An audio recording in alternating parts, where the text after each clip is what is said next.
Hi, today we are going to see Oracle Server components. The main components of the Oracle Server are disk, memory and CPU.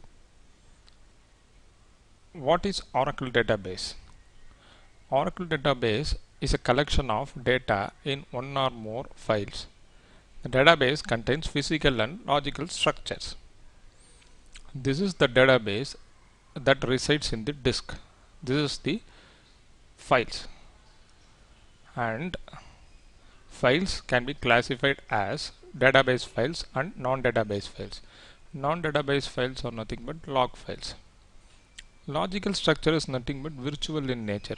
We cannot see, that is tables and views. We will be seeing about what are all tables, views, synonyms, etc. in our coming sessions.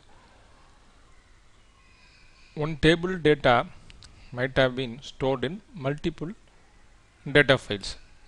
We cannot conclude that one table data will be stored in one file.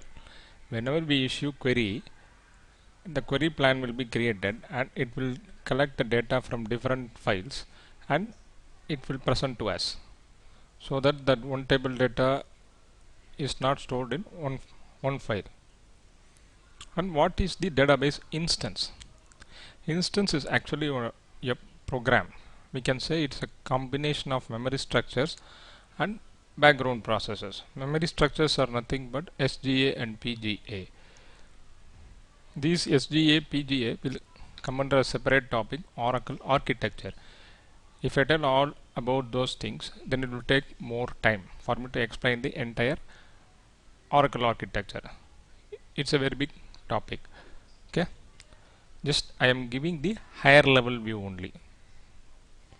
And memory structure is nothing but a combination of SGA and PGA. And Oracle background processes are nothing but SMON, PMON, database writer and log writer, etc.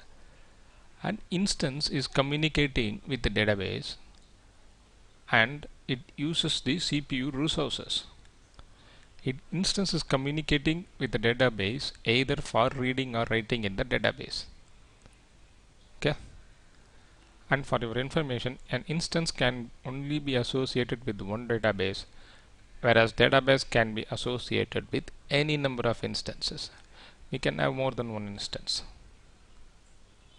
This is the brief explanation of the Oracle Server components. Thanks. Bye.